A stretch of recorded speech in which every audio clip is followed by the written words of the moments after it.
Yep. Like, you've probably read more books than anyone I know. When did that part of you start to appear?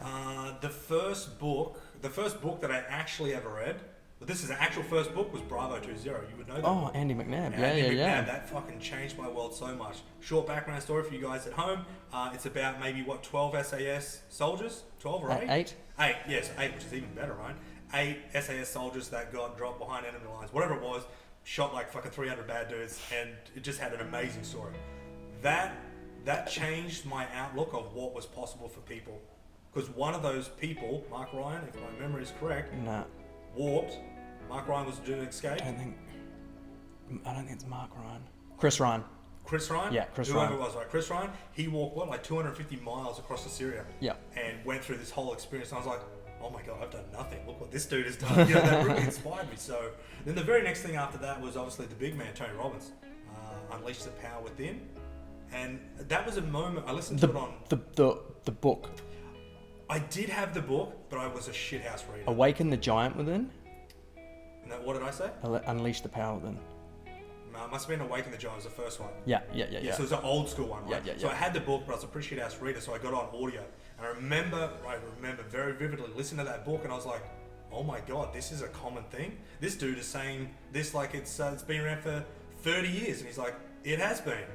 So that's when like many things drop. Your awareness of what possible, you just got introduced to something like magic. It would have been like magic to you. It was exactly that. It was magic. And that's what, even now, when people ask me, what do I do? The first thing that pops in my head is like, what I actually do, if you have the experience and go through it, it's fucking magic. It's I don't know, it's hard to explain within words. Yeah.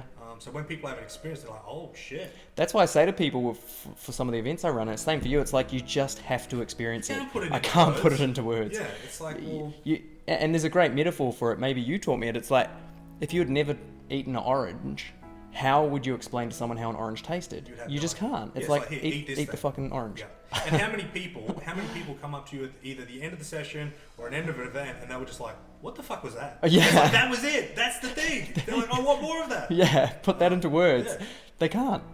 Exactly. So like an introduction is always funny. People say like, oh, how do you introduce yourself? It's like, fuck, depending on who it is, it'd be so many different things. It's like, hey, I'm Luke Pierce. I run a training company that helps people master their mind, blah blah blah. Or it's like, well, last week I was taking someone through a past life regression, and we did all this super weird shit.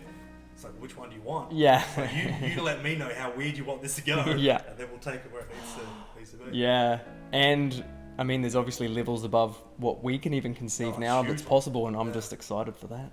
Yeah, it's a crazy world out there. So, you started reading books, Bravo 20, which I did not expect you to say, but that... I love that book. Still one of my most favourite books to this day. Yeah. Of all the things. Yep. Then Tony Robbins. Yeah. Keep going. Yeah, so then Tony Robbins happened. And I was still at the butcher shop, and that's when I started questioning a lot. And my intuition was like, see, I fucking told you so. There's a different way. Like, there's more things out there. A really common thing, and everyone would have probably heard this, but when the student is ready, the teacher or the master turns up. And that's when I was ready. I was like, I want to change my life. Tell me what to do. And even to this day, I still ask. I'm like, just show me what to do, and I'll do it. And then I take action on it. It either works or it doesn't work. But I started reading Tony Robbins and just going through like some of his stuff as like just wording, like how you word things, linguistics, right? NLP. That's what the man's based on.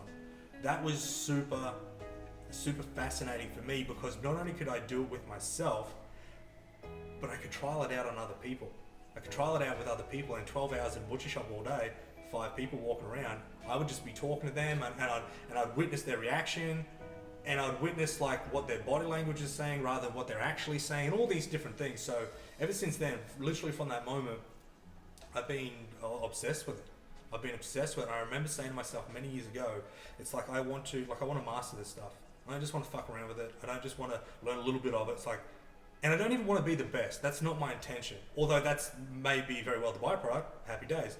But that wasn't my intention. I'm like, I want to be able to sit down with someone, and without them even really knowing what's going on, I want the fucking magic to happen. And then at the end of the process, them be aware of the magic. So then it all marries up. Mm-hmm. And that's been, nearly 10 years. So it's like a covert operation that you're conducting on people without them knowing to make their lives better. Well, look, put it this way, right? I found out, a long time ago that when you tell someone that something is going to happen, they're aware of the something. So I say to all my students, I say to people, it's like, well, imagine if you were a police officer and you went to go and do a drug bust, would you rock up with the fucking sirens on? It'd be quite silly. Undercover cops don't do that. They go in stealth, they go in covert, and then before you know it, the people are already busted, the result is already gotten, so to speak, before anyone's aware of it. And then they say, oh yeah, by the way, you're all under arrest. So that's sort of what, I don't know, it's not even I never tried to do that. It's sort of just been like a byproduct of how things work. And then one day I'm like, there's a pattern here. Obviously with, NLP and all the stuff we do, it's like, there's a pattern here, let's find out what the pattern is. And it just seems to work quite well.